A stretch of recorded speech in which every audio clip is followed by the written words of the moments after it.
Capítulo 11. Eu me preparo enquanto dirigimos em direção ao portão que desce. É tarde demais para voltarmos, e tarde demais para eu pisar no freio. Pela aparência dessas pesadas barras de ferro, com pontas afiadas na extremidade, não há como passarmos. Suponho que nossa única chance é ir o mais rápido do que o portão. Rápido o suficiente para atravessarmos antes que ele abaixe completamente. Assim, eu acelero e o carro ruge e se agita. Quando estamos a uns metros do portão, os guardas saem do caminho e eu me apronto para o impacto. Ouço, então, o angustiante barulho de metal amassando metal, junto com o som de vidro quebrado. É ensurdecedor, como se uma bomba explodisse ao lado dos meus ouvidos. Parece uma daquelas máquinas de demolição de automóveis, que amassam o carro até ele ficar plano. Nosso carro se sacode violentamente com o impacto e, por um momento, eu sinto como se fosse morrer. Cacos de vidros destroçados voam por todos os lados e me esforço para manter o volante firme enquanto uma das minhas mãos protege a minha vista. E então, um segundo depois, tudo acaba. Para minha surpresa, ainda estamos dirigindo cruzando a ponte, chegando a Manhattan. Tento entender o que aconteceu. Olho para o nosso teto e olho para cima do meu ombro. Percebo que fomos mais rápidos que as barras de metal, apesar de elas terem abaixado o suficiente para perfurarem o nosso teto, deixando-o em pedaços. Parece que passamos por um fatiador de pão. Levou também a parte superior do nosso para-brisa, quebrando tanto que impede minha visão. Eu ainda posso dirigir, mas não está fácil. Pedaços de vidros quebrados estão por todas as partes, assim como fragmentos de metal retorcido. Ar congelante invade e flocos de neve caem em minha cabeça. Dou uma olhada para o alto e vejo que Ben está perturbado, mas ileso. Eu o vi abaixando-se no último segundo, assim como eu, e isso provavelmente salvou sua vida. Vejo por cima do meu ombro o grupo de guardas tentando reunir-se e vir atrás de nós, mas o portão de ferro está completamente abaixado e eles não parecem capazes de levantá-lo de novo. Estamos indo tão rápido que já temos uma boa vantagem sobre ele de qualquer forma. Espero que, quando eles se organizarem, já estaremos bem longe. Eu volto de novo à estrada e ao longo, talvez uns 400 metros à minha frente, eu vejo outros comerciantes escravos correndo por Manhattan. Agora não há mais retorno. Mal consigo acreditar que estamos agora na ilha de Manhattan de fato. Atravessamos a ponte, provavelmente a única ponte que está funcionando ainda hoje. Não há mais como voltar. Até agora, eu havia me imaginado resgatando Bree e levando para casa. Mas agora, eu não estou tão certa disso. Ainda estou determinada a salvá-la, mas não sei como vou sair daqui. Meu medo está se intensificando. Tenho um sentimento crescente de que essa missão não tem mais volta. É uma missão suicida, mas Bree é tudo que importa. E, se eu tiver de morrer tentando, eu farei. Acelero novamente, passando dos 225 km por hora. Mas os comerciantes escravos também aceleram, ainda tentando se livrar de nós. Eles têm uma boa vantagem à frente, a não ser que algo dê errado, alcançá-los não será fácil. Queria saber para onde eles estão indo. Manhattan é enorme e eles podem estar indo a qualquer lugar. Sinto-me como João e Maria indo para a floresta. Os comerciantes escravos fazem uma curva fechada à direita. Em uma grande avenida, volto para cima e vejo a placa onde está escrito Rua 125. Eu os sigo e percebo que eles estão indo para o oeste, atravessando a cidade. À medida que avançamos, vejo que a Rua 125 é um cartão postal do apocalipse. Está tudo abandonado. Há carros queimados, mal estacionados no meio da rua. Tudo foi roubado e levado. Os prédios foram todos saqueados e os espaços comerciais destruídos, deixando apenas pilhas de vidro na calçada. A maioria dos prédios são apenas carcaças queimadas pelas campanhas das explosões das bombas. Outros desmoronaram. Enquanto dirijo, preciso desviar várias das pilhas de escombro. Desnecessário dizer que não há sinais de vida. Os comerciantes escravos fazem uma curva fechada à esquerda e eu os sigo. Há uma placa de cabeça para baixo, onde se lê Avenida Malcolm X. É outra rua larga. Vamos para a direção sul, em direção ao Harley, centro da cidade. Pergunto-me para onde eles estão indo, fazendo a curva tão rapidamente que os pneus cantam e soltam um cheiro de borracha queimada. Os barulhos estão mais fortes do que nunca, já que não temos um teto completo. Ainda há neve nas ruas e o nosso carro desliza a uns 3 metros antes de ficar em linha reta novamente. Faço outra curva mais rápido do que os comerciantes de escravos, ganhando mais alguns segundos. A Malcolm X Boulevard é tão feia quanto a 125. Há destruição por toda parte. Porém, aqui há algo a mais. Tanques militares e veículos abandonados. Eu visto um Humvee tombado de longe, apenas com uma carcaça agora. Imagino que as batalhas aconteceram aqui. Uma enorme estátua de bronze está derrubada no meio da rua. Desvio dela e depois de um tanque dirigindo para a esquerda. Dirigindo pela calçada, tiro uma caixa dos correios com uma colisão. A caixa sai voando por cima de nós. Ben se abaixa para evitá-la. Volto para a rua e acelero. Estou chegando tão perto. Agora eles estão apenas a uns 90 metros à nossa frente. Eles também desviam de escombros, buracos, carros e têm que desacelerar toda vez que aparece um obstáculo. Eu, por outro lado, apenas sigo seus rastros, então posso manter velocidade. Aproximando-me, estou começando a sentir confiante de que posso pegá-los. Atinge os pneus deles! Eu grito para Ben, por cima do rugido do motor. Eu tiro a pistola extra da minha cintura e cutuco com as costelas de Ben, sem tirar meus olhos da rua. Ben segura a arma e o examina. É óbvio que ele nunca usou uma arma antes. Posso sentir a sua ansiedade. Aponte para baixo, eu digo. Certifique-se de que você não vai acertar o tanque. Não sou bom em alvos, Ben fala. Eu posso atingir o meu irmão, ou a sua irmã, ele grita de volta. Só aponta para baixo, eu grito. Temos que tentar, temos que pará-lo. Ben engole em seco quando pega a arma e abre a janela. Tremendo barulho e ar frio invadem o carro quando Ben se inclina pela janela e segura a pistola. Estamos chegando mais perto e Ben começa a mirar, quando de repente batemos em um enorme buraco. Nós dois pulamos. Minha cabeça bate no teto do carro. Eu olho ao lado e vejo a arma voando das mãos de Ben para fora da janela e ouço quicar no pavimento atrás de nós. Meu coração para. Não acredito que ele derrubou a arma. Estou furiosa. Você acabou de perder a nossa arma, eu grito. Eu sinto muito, ele grita de volta. Você bateu naquele buraco. Por que não prestou atenção na estrada? Porque você não segurou com as 2 mãos. Eu berro com ele. Você acabou de perder a nossa única chance. Você pode parar e voltar se quiser, ele diz. Não temos tempo para isso, eu respondo rispidamente. Fico vermelho. Começo a sentir que Ben é completamente inútil e me arrependo de ter trazido comigo. Eu me forço a pensar que ele consertou o carro e que me salvou com seu peso lá na ponte. Mas está difícil. Agora simplesmente estou furiosa. Fico pensando se eu posso confiar qualquer tarefa a ele. Alcanço meu coldre e tiro a minha pistola, e com ela cutuco as costelas de Ben. Essa é minha, eu falo. Se você derrubá-la, eu vou expulsar você daqui. Ben segura com firmeza, com as 2 mãos e inclina de novo na janela. Ele mira. Mas exatamente nesse momento, um parque surge e os comerciantes e escravos desaparecem nele. Não consigo acreditar. É o Central Park. O Central Park está bem à nossa frente, marcado por uma enorme árvore caída, bloqueando o caminho.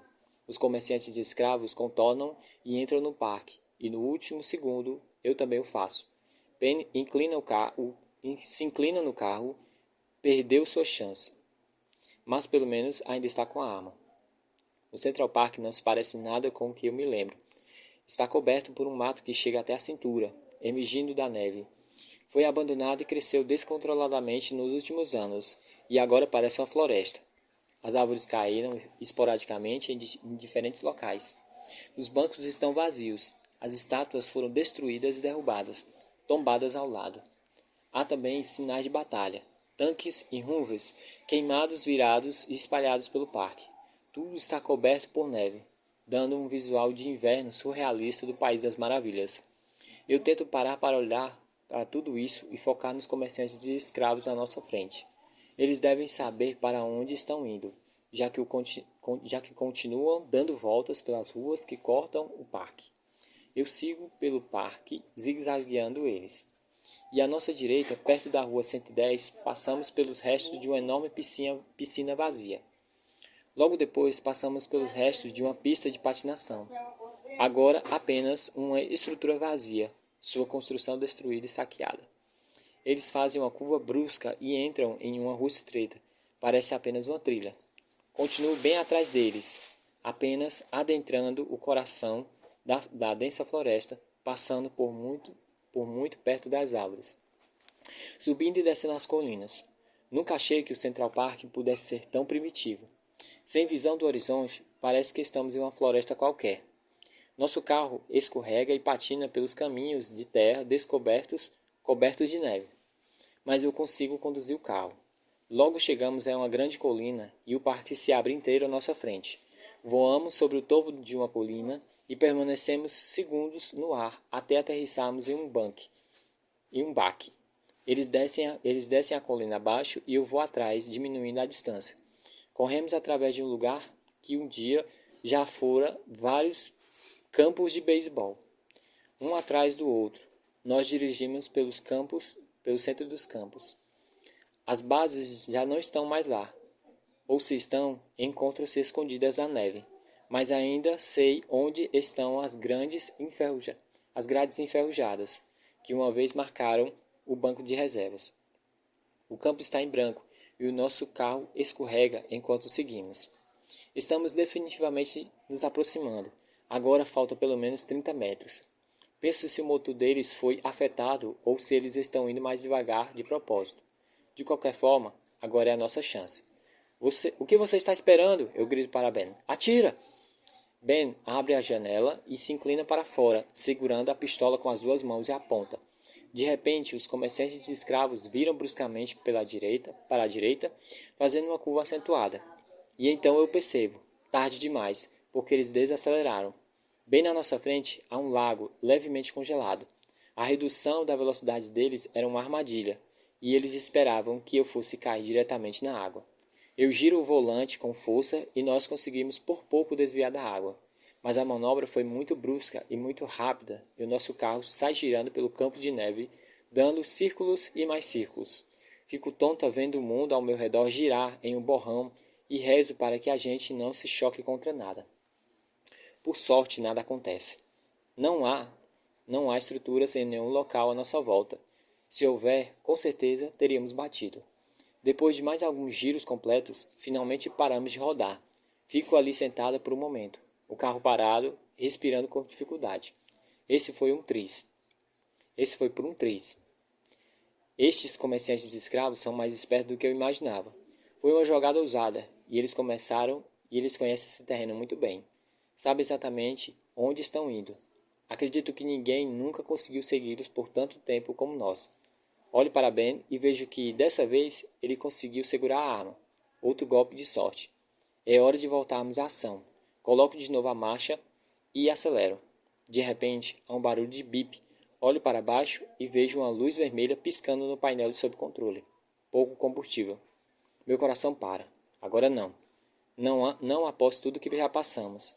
Não quando estamos tão perto. Por favor, Deus, nos dê pelo menos algo necessário para pegá-los. Penso. O barulho continua incessantemente, alto em meus ouvidos, como uma sentença de morte. Eu perdi os comerciantes de escravos de vista e tenho de voltar a seguir seus rastros.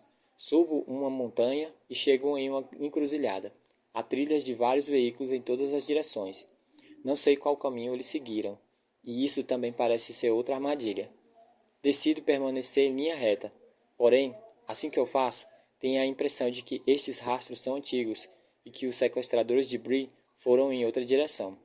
Inesperadamente, o céu se abre e eu me encontro dirigindo em uma rua estreita, ao lado de onde um dia fora o reservatório do Central Park, e hoje parece uma enorme cratera de terra, sem água e cheia de neve. Várias ervas daninhas crescem pela parte inferior. Essa rua é apertada e cabe apenas nosso carro. Há uma íngreme inclinação à minha esquerda e à direita uma descida ainda mais íngreme que leva para a parte inferior do reservatório. Um movimento errado em qualquer uma das direções e estaríamos fritos.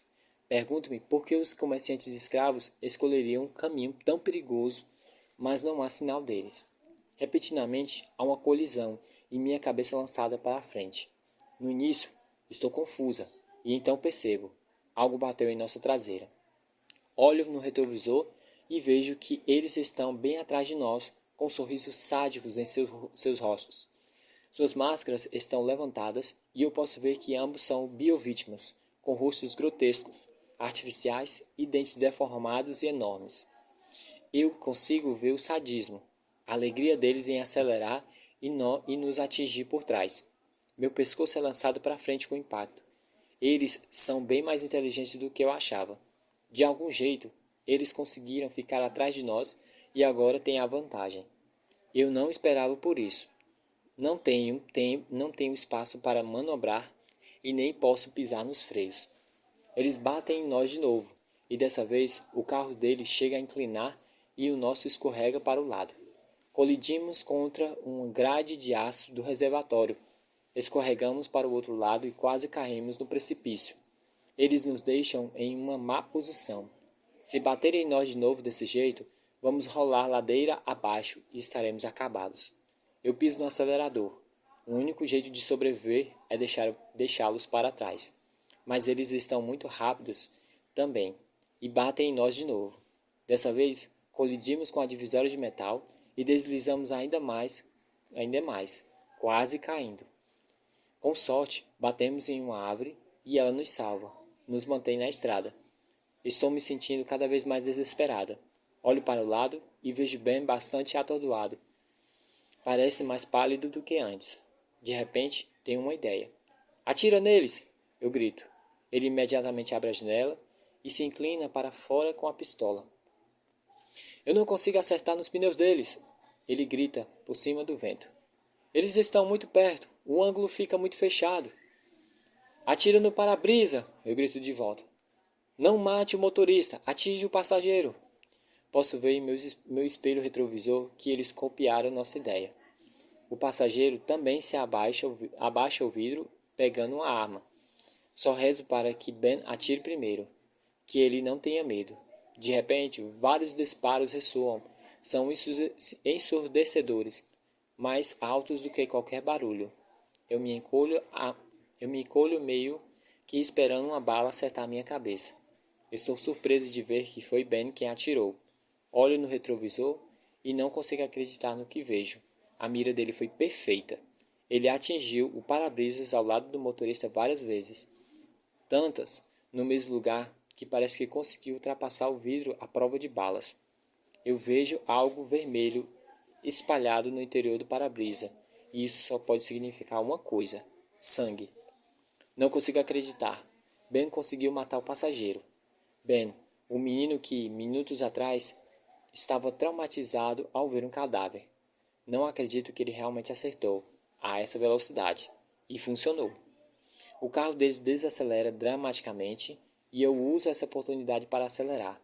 Um pouco depois, estamos fora do reservatório e de volta nos campos. Agora o jogo mudou. Eles têm um homem a menos e nós os alcançamos. Finalmente, nós temos a vantagem. Se ao menos o indicador de pouco combustível parasse de fazer barulho, eu estaria mais otimista.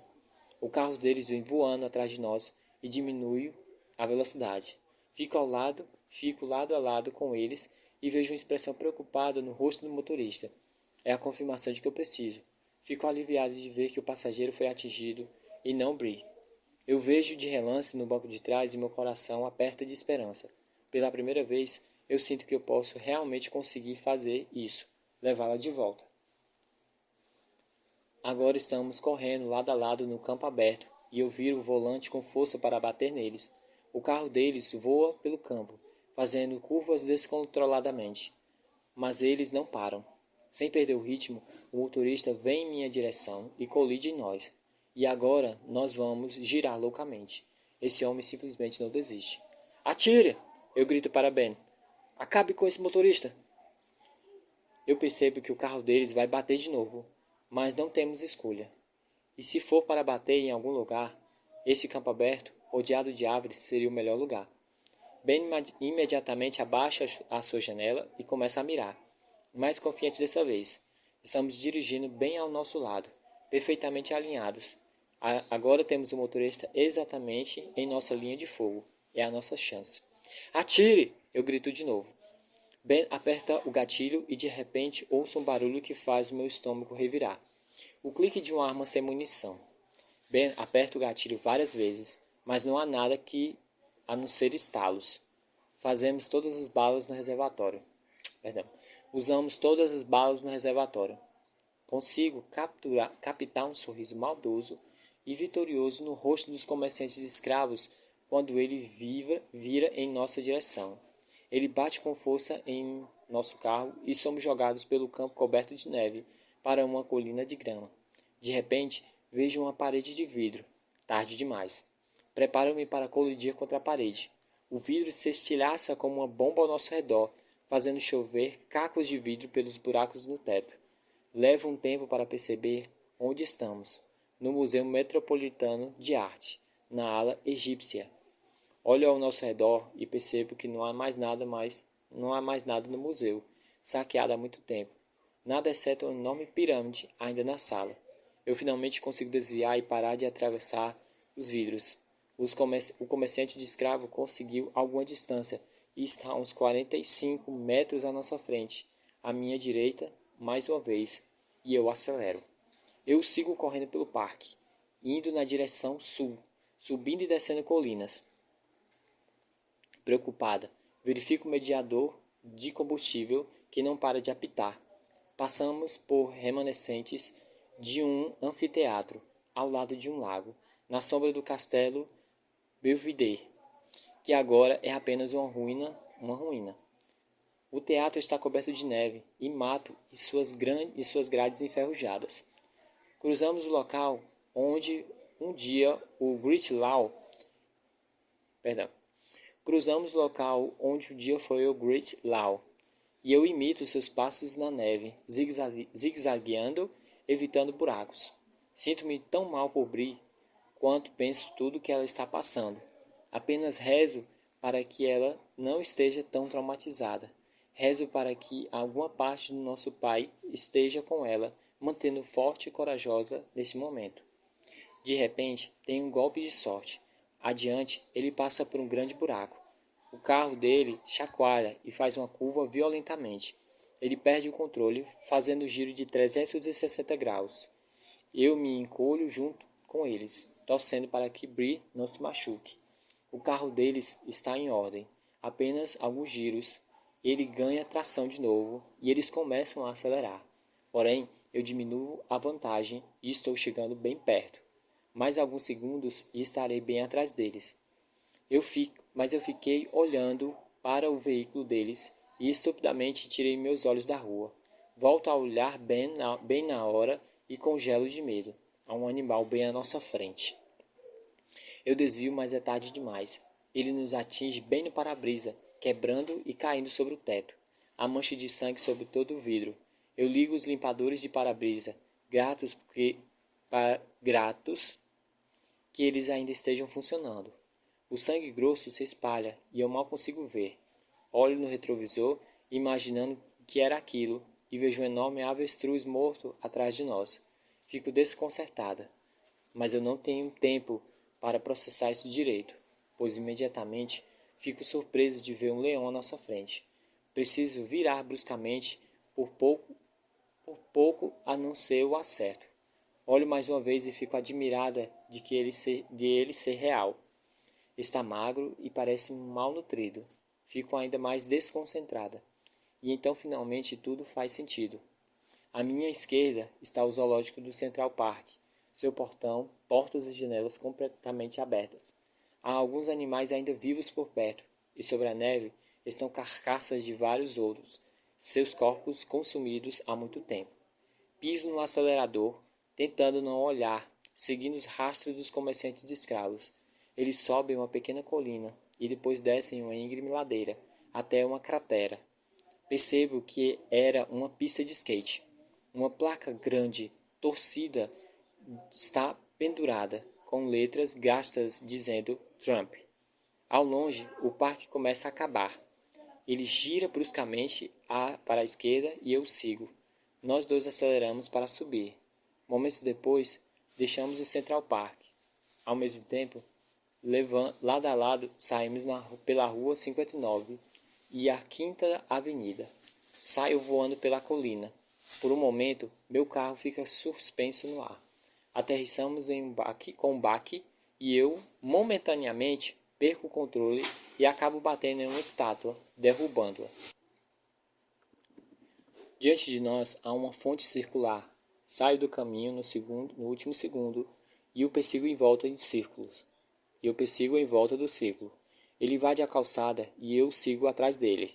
Ele vai em direção a um enorme prédio, o Plaza Hotel. Sua antiga fachada, uma vez imaculada, hoje está coberta de sujeira e abandonada. Suas janelas estão quebradas e parece um cortiço. Ele se choca contra a barra enferrujada que sustenta o toldo, que, com o impacto, cai perdendo sua capa. Eu desvio do caminho e caminho atrás deles quando ele faz uma curva à esquerda e corta pela Quinta Avenida, claramente tentando me deixar para trás. Ele sobe uma pequena escada de pedras e eu sigo. Nosso carro se sacode violentamente em cada degrau. Ele dirige a uma caixa de vidro, que costumava ser uma loja da Apple. Incrivelmente, sua fachada continua intacta. A única coisa intacta que vejo desde a guerra, quando a guerra começou. Não mais. No último segundo, ele sai do caminho, mas é tarde demais para mim. Nosso carro bate bem no meio da fachada da caixa de vidro. Há uma tremenda explosão de vidro, cujos estilhaços vão caindo dentro dos buracos do nosso teto, enquanto eu vou invadindo a loja. Sinto um pouco de culpa ao destruir a única coisa que restou em pé. Mas, então, lembro-me de quanto paguei por um iPad naquela época e minha culpa diminui. Eu retomo o controle quando o comerciante de escravo vira à esquerda na Quinta Avenida.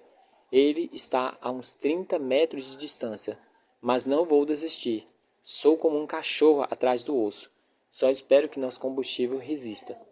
Estou impressionado com o que se tornou a Quinta Avenida. Esta famosa avenida, que uma vez fora modelo de prosperidade e do materialismo, agora é, com todo o resto, apenas um local abandonado, em ruínas. Suas casas foram saqueadas, seus estabelecimentos foram destruídos. Enormes plantas crescem bem no meio dela, fazendo-a parecer um pântano. A Bergdorf passa rapidamente à minha direita, seus andares completamente vazios, sem janelas, uma casa fantasma. Desvio de carros abandonados e quando chegamos à rua 57, vejo o que sobrou da Tiffany's. Esse local, um dia, um símbolo de beleza, agora é apenas uma mansão abandonada como as demais. Nenhuma loja sequer permanece com suas vitrines vazias. Eu piso no acelerador e cruzamos as ruas 55, depois a 54 e depois a 53. Passo a Catedral de São Patrício à minha esquerda. Seu enorme portal arqueado foi arrancado por muito tempo e agora está largado em sua escadaria. Posso ver sua estrutura aberta, inclusive seu vitral ao fundo. Tirei meus olhos da rua por um tempo demais e repentinamente o comerciante de escravo faz uma curva fechada para a direita, entrando na rua 48. Estou indo rápido demais e agora tento me virar, escorregando e acabo girando 360 graus. Por sorte, não bato em nada. Retomo o caminho e continuo seguindo, mas seu movimento estratégico lhe deu alguma distância. Vou atrás dele na rua 48, indo para o oeste, cruzando a cidade e passo em frente aonde ficava o Rockefeller Center. Lembro-me de vir aqui com meu pai na época do Natal. Costumávamos achar de tudo mágico. Nem acredito que agora só há escombros e prédios destruídos. O Rock Center virou uma área devastada. Novamente tirei meus olhos da rua por um tempo demais, e quando olho de volta, preciso preciso pisar nos freios. Não há tempo. Bem à minha frente, tombada ao lado, está a enorme árvore de Natal do Rockefeller. Vamos colidir com ela. Pouco antes do impacto, consigo ver luzes e enfeites que ainda lhe restam. A árvore está marrom. Pergunto há quanto tempo ela está aqui. Batemos em frente e giramos um giro de 120 graus. Foi tão forte que a árvore inteira se deslocou da neve e vou empurrando, arrastando-o juntos. Milhares de agulhas de pinheiro caem dos buracos no teto. Um monte deles grudam no sangue que está no para-brisa. Nem consigo imaginar como nosso carro está do lado de fora. Esse comerciante de escravo conhece essa cidade muito bem.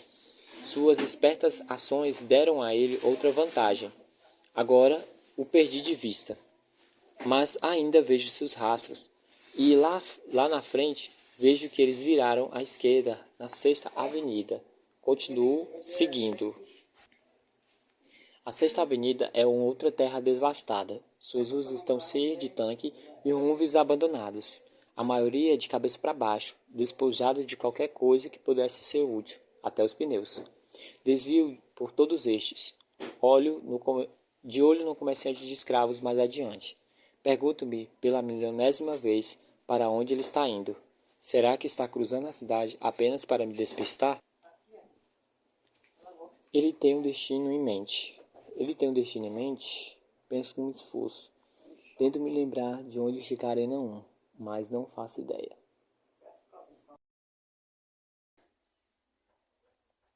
Até hoje, nem tinha certeza que ela existia.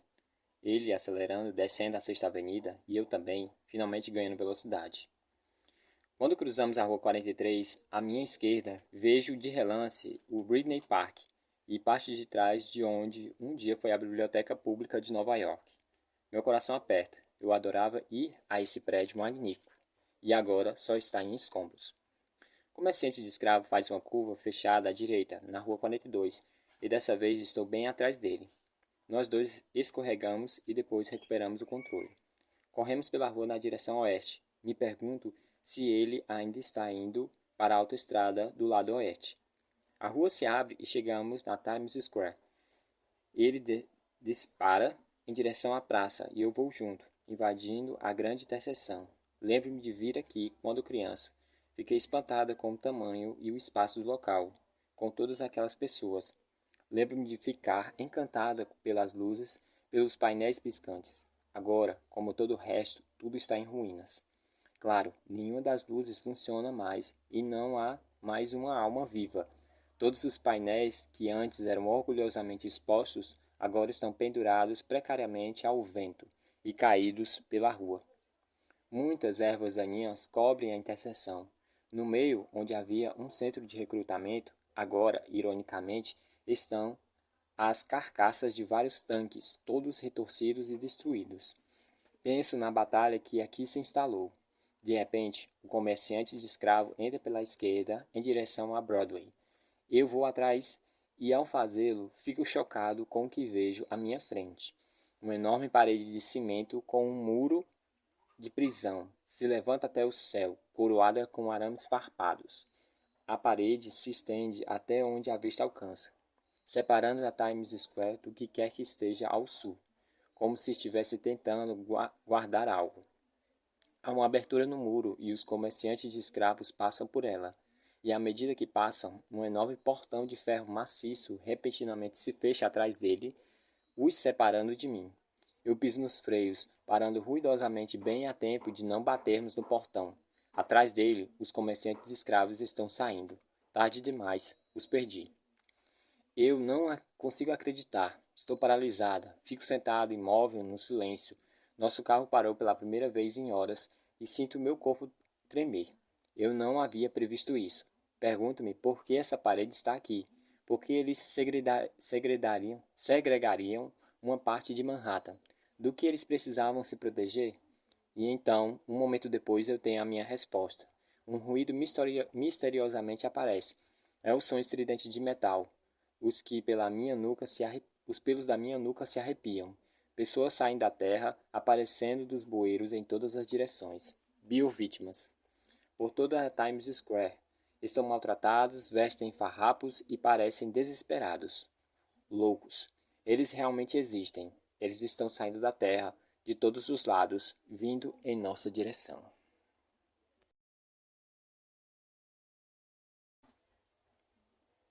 Capítulo 12. Antes que eu possa reagir, eu sinto uma movimentação acima da minha cabeça e olho para o alto. De pé no topo do muro, há vários comerciantes escravos usando máscaras negras, segurando armas. Eles estão apontando para nós. Dirija! Ben grita, frenético. Eu estou pisando no acelerador, dando fora daqui, quando ouço os primeiros disparos. Uma chuva de fogo cai sobre o carro, rebatendo no teto, no metal, no vidro, à prova de balas. Eu apenas rezo para que nada se quebre em pedaços. Ao mesmo tempo, os loucos avançam em nossa direção, vindo de todos os lados. Um deles chega por trás e lança uma garrafa de vidro em um trapo. Perdão. Um deles chega por trás e lança uma garrafa de vidro com um trapo pegando fogo dentro. Um coquetel molotov cai bem em cima do nosso carro e explode.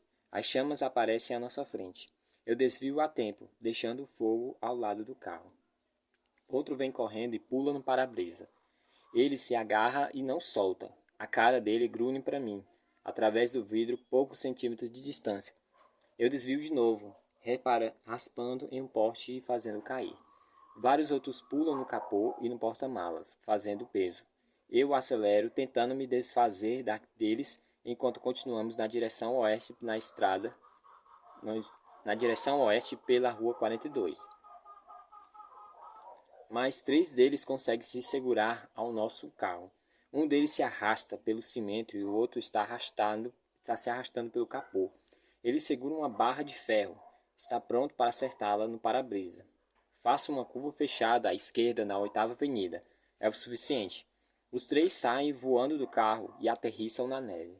Esta foi por pouco, muito pouco. Vou correndo pela 8ª Avenida e vejo outra abertura na parede. Há vários comerciantes de escravos à sua frente e percebo que eles talvez não saibam que eu não sou um deles. Afinal, a entrada da Times Square está a uma avenida à distância. Se eu for por ali, confiante, talvez acreditem que eu sou um deles e mantenho o portão aberto. Vou na direção do portão, cada vez mais rápido, diminuindo a distância. 90 metros, 50, 30, eu vou direto, e até agora ainda está aberta. Mas não há como parar agora. Se eles fecharem, estamos mortos. Eu me preparo, assim como Ben. Eles esperam pelo impacto.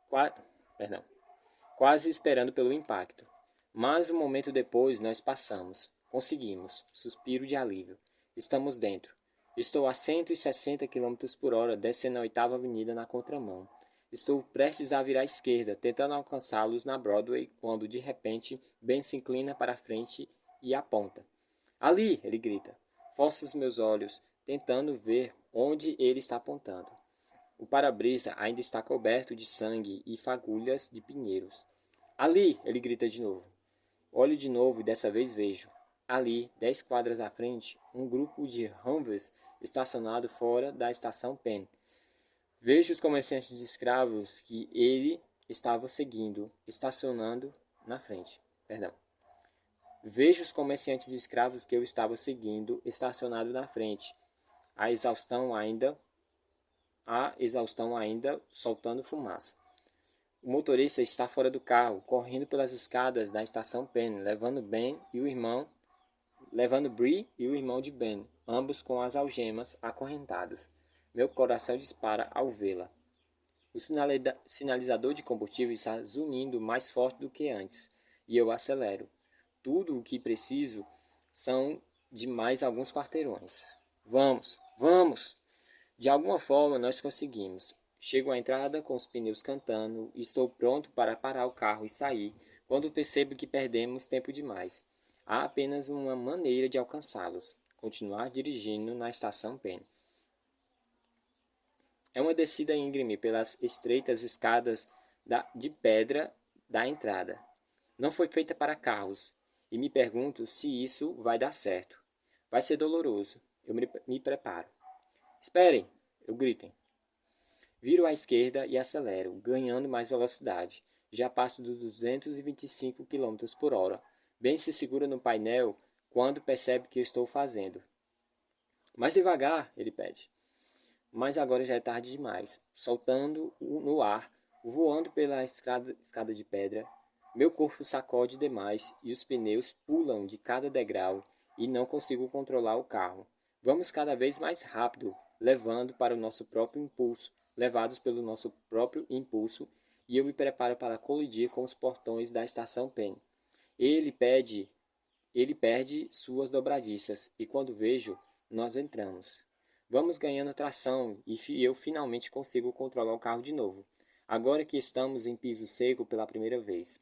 Passamos por outro lance de escadas, os pneus cantando. Atingimos o chão com um baque. Estamos na enorme área do Amtrak. Vou dirigindo pela sala cavernosa. Os pneus cantando enquanto tento equilibrar o carro. Mais adiante, a dúzia de comerciantes de escravos. Eles olham para mim chocados, claramente incapazes de entender como o carro chegou aqui. Não quero dar a eles tempo para se recomporem. Vou em direção a eles como se fossem pinos de boliche. Eles tentam fugir de mim, mas eu acelero e atropelo vários. Eles batem no carro com estrondo e seus corpos se torcem, caindo no capô. Eu continuo dirigindo e ao longe vejo os comerciantes de escravos que raptaram minha irmã. Vejo o irmão de Ben ainda sendo carregado dentro do trem. Suponho que Bree também já esteja dentro. Aquele é o meu irmão, Ben grita. A porta do trem se fecha e eu piso no acelerador uma última vez, com tudo o que posso, em direção ao comerciante de escravo que roubou ela de mim. Ele está parado, com um cervo diante dos faróis de um carro.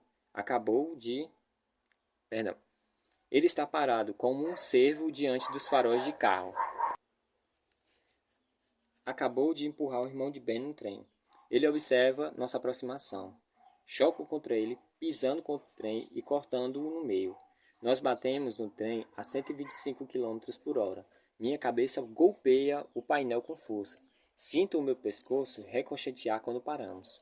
Minha cabeça está girando, meus ouvidos unindo. Posso ouvir o barulho dos comerciantes de escravos correndo, vindo atrás de mim. O trem ainda está em movimento. Nosso carro sequer deixou mais devagar. Ben ainda está sentado, inconsciente. Pergunto-me se está morto. É necessário um esforço sobre-humano, mas de algum jeito eu consigo sair do carro. O trem está ganhando mais velocidade. Agora eu preciso correr para acompanhá-lo. Corro junto ao trem e finalmente salto, conseguindo colocar um pé no piso e segurar uma barra de metal. Coloco minha mão em uma janela, procurando por Bree. Fico procurando ao longo do trem, olhando de janela em janela em direção até chegar à porta do trem para poder entrar. O trem está indo tão rápido que posso sentir o vento em meus cabelos enquanto tento desesperadamente alcançar a porta. Olho em volta e vejo o coração Olho em volta e meu coração aperta quando vejo que o trem vai entrar em um túnel. Não há espaço para correr. Se eu não entrar logo, vou me espatifar-se contra a parede. Finalmente, eu alcanço e agarro a maçaneta. Quando estou prestes a abri-la, sinto uma tremenda dor. Quando estou prestes a abri-la, sinto uma tremenda dor esmagar a lateral da minha cabeça. Eu voo pelo ar, caindo de costas no chão de cimento. Foi uma queda de 3 metros. Fico sem ar enquanto estou ali, estirada, vendo o trem indo embora. Alguém deve ter me socado, me nocauteado para fora do trem. Olho para cima e vejo que um dos comerciantes de escravos maldosos está de pé, junto a mim, franzindo o senho. Muitos outros se ajuntam a ele. Estão se aproximando de mim. Estou acabada. Mas isso não importa. O trem está acelerando com a minha irmã a bordo. Minha vida já está acabada.